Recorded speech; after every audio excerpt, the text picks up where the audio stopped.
अस्सलाम वालेकुम। आज हम स्टडी करेंगे पॉलीमरेज चेन रिएक्शन को। ये बायोटेक्नोलॉजी का बहुत इंपॉर्टेंट है टॉपिक। अब इसमें जो है वो पॉलीमरेज चेन रिएक्शन एक टेक्निक होती है जिससे हम डिफरेंट मल्टीपल कॉपीज़ जो है डीएनए या आरएनए की तैयार कर सकते हैं।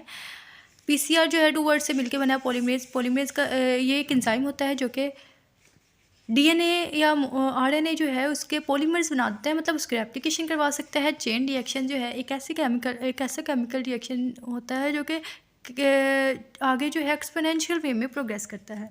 अच्छा, एक्सपोनेंशियल वे का मतलब क्या है कि हमने डीएनए का एक फ्रेगमेंट लिया, ठीक है, उसको उससे आगे जो है जब रिएक्शन हुआ तो उस फ्रेगमेंट से 2 डीएनए के स्ट्रैंड एम्पलीफाई होकर 2 डीएनए के स्ट्रैंड में 2 से 4, 4 से 8, 8 से 16, इस तरह जो है वो फर्दर बढ़ते जाएंगे। तो ये होता है एक्सपोनेंशियल वे। हिस्ट्री पीसीआर की 1983 में डॉक्टर कैरी मिलेस था, उसने पीसीआर को डेवलप किया था। 1985 में फर्स्ट पब्लिकेशन हुई थी पीसीआर की, सेटिस कॉर्पोरेशन ने की थी, ठीक है। और 1986 में टैक पॉलीमरेज को प्योरीफाई किया गया था एक बैक्टीरिया से, उसका नाम है थर्मस एक्वेटिकस, ठीक है। हीट स्टेबल बैक्टीरिया होता है और बहुत ज़्यादा जो हॉट टेम्परेचर पे भी ये सर्वाइव कर सकता है। 1988 में एक पर्किन एल्मर था, उसने थर्मल साइक्लर मशीन मतलब पीसीआर मशीन उसको इंट्रोड्यूस करवाया था। 1989 में टैग पॉलीमरेज जो है वो इंट्रोड्यूस हुआ था मार्केट में। 1991 में आरटी-पीसीआर रिवर्स ट्रांसक्रिप्टेज पीसीआर जो डिफरेंट आरएनए वायरसेस को डायग्नोस कर सकता है, जिनका जेनेटिक मटेरियल जिन वायरसेस का आरएनए होता है उनको डायग्नोस करने के लिए इसको जो है वो यूज़ किया गया था। 1993 में लाइसेंस दिया गया था वो रिंगर मनहाइम को कि वो जो है टैग पॉलीमरेज की तरह डिफरेंट रिएजेंट्स को जो है वो सप्लाई कर सके। 1993 में डॉक्टर कैरी मिलेस को नोबेल प्राइज़ मिला था पीसीआर टेक्नोलॉजी के लिए, ठीक है। अब 2005 में यूएस को पीसीआर पेटेंट जो है वो एक्सपायर्ड हो गया था। पेटेंट क्या होता है कि गवर्नमेंट की तरफ से किसी एक शख्स को राइट मिल जाता है जिसने डिस्कवरी की होती है, ठीक है, उसको राइट मिल जाता है कि आप के अलावा कोई भी जो है इसको यूज़ नहीं कर सकता, ठीक है, अपने नाम पे। अब उसके बाद यूजेस पीसीआर के इन्फेक्शन वगैरह को डायग्नोस करता है। उसके अलावा क्राइम इन्वेस्टिगेशन में इसका बहुत अहम किरदार है। जेनेटिक स्टडीज़ के लिए, रिसर्च वगैरह के लिए इसका यूज़ होता है आगे, और हम इसको जो है मॉलिक्यूलर बायोलॉजी में भी यूज़ कर सकते हैं, ठीक है। डिफरेंट डिजीज़ होती हैं जैसा कि HIV हो गया, HCV हो गया, HPV हो गया, ठीक है। तो हमने कोई पेशेंट का ब्लड लिया, इसमें पेशेंट का ब्लड लिया जाता है, वो ब्लड जो कि वायरस से इन्फेक्टेड है, उसके बाद उस ब्लड की मदद से डीएनए की कॉपीज़ बनाई जाएंगी और फिर स्टडी किया जाएगा कि वो वायरस कौन सा है, उस वायरस की क्या प्रॉपर्टीज़ हैं, उस वायरस को कैसे ट्रीट करना है। इन तमाम चीज़ों के लिए हमें बिलियंस ऑफ कॉपीज़ डीएनए की रिक्वायर्ड होती हैं, ठीक है।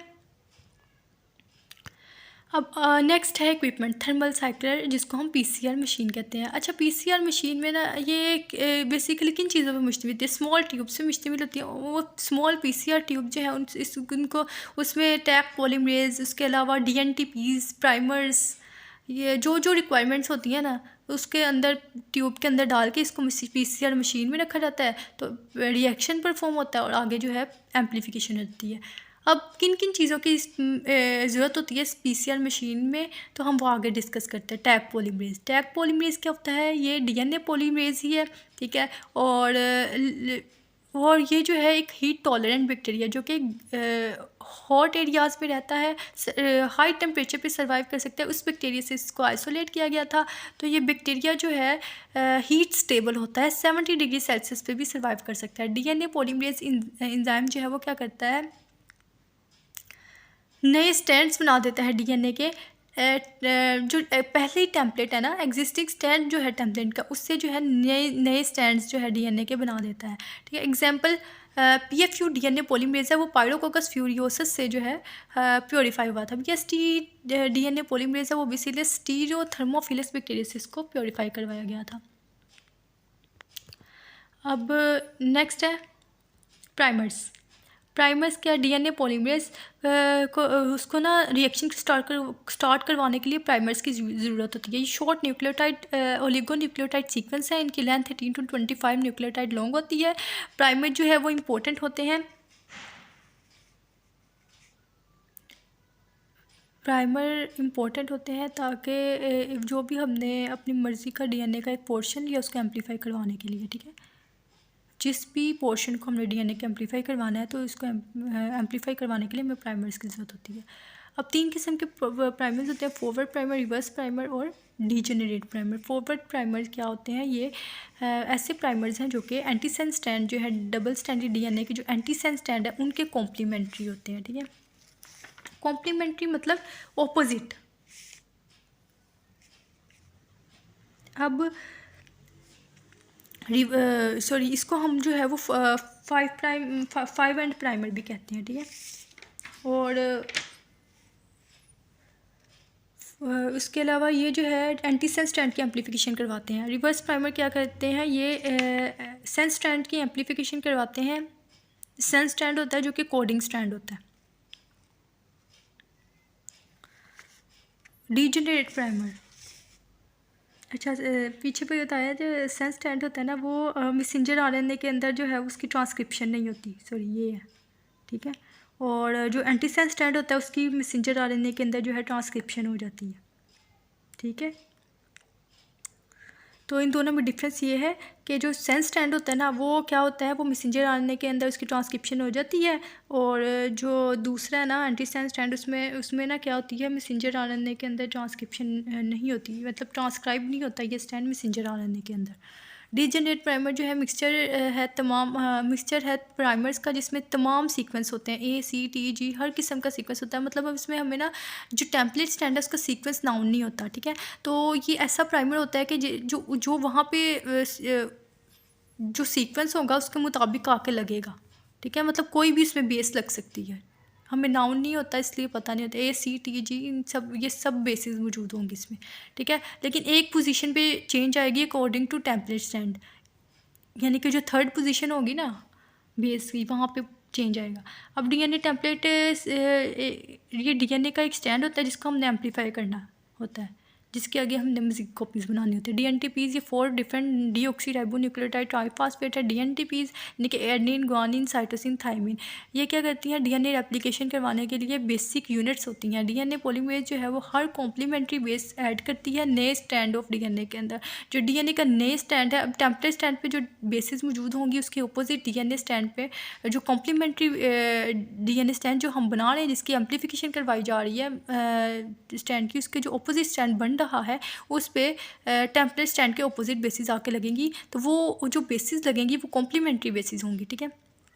ये ऐसे सीक्वेंस होता है कि ऊपर अगर A है तो नीचे T होगा, थाइमिन होगी, ऊपर साइटोसिन है तो नीचे ग्वानिन होगी कॉम्प्लीमेंट्री स्टैंड पे, ठीक है। अब रिएक्शन बफर क्या होता है कि ये ना मेरे pH को मेंटेन करने के लिए बेसिकली होता है बफर यूज़। 8 से 9 इसकी pH को मेंटेन किया जाता है। अब इसमें मैग्नीशियम आयन जो है अहम किरदार अदा करता है, कोफैक्टर के तौर पे यूज़ होता है टैग पॉलीमरेज के लिए, ठीक है। एंजाइम एक्टिविटी को परफॉर्म करता है। अच्छा आगे वाटर जो है, इसमें ऐसा वाटर भी जिसमें न्यूक्लियसिस मौजूद नहीं होते। न्यूक्लियसिस ऐसे एंजाइम होते हैं जो कि यानी कि न्यूक्लियसिस डीएनएसिस आरएनएसिस होते हैं ना, तो ये ऐसे एंजाइम है जो कि डीएनए को क्लीव कर देते हैं, आरएनए को क्लीव कर देते हैं छोटे छोटे फ्रेगमेंट्स के अंदर, छोटे छोटे टुकड़ों के अंदर, जिसकी वजह से डीएनए डिग्रेड हो जाता है। तो ये वाटर इनसे बिल्कुल फ्री होता है, ठीक है, ताकि जो है डीएनए की क्लीवेज से बचा जा सके। उसके अलावा पीसीआर की प्रोडक्ट्स होती है, प्राइमर्स वगैरह जो है वो इसमें यूज़ होते हैं।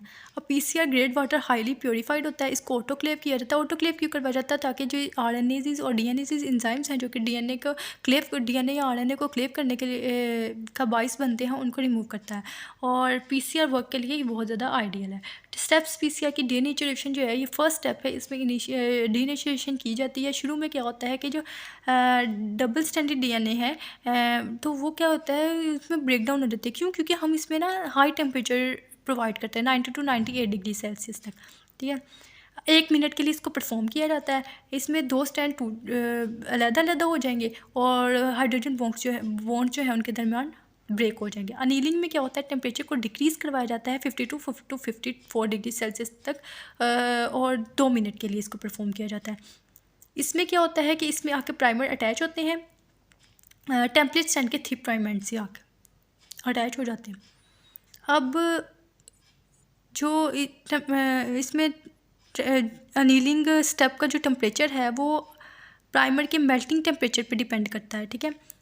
तो अनीलिंग टेम्परेचर जो है, ये फार्मूला है अनीलिंग मेल्टिंग टेम्परेचर का, उसके ज़रिए जो है हम लोग पता लगा सकते हैं। अब इस फार्मूला में G+C जो है वो G और C के कंटेंट है प्राइमर में, और A+T कितनी है, उसका कंटेंट कितना है प्राइमर में, तो ये है।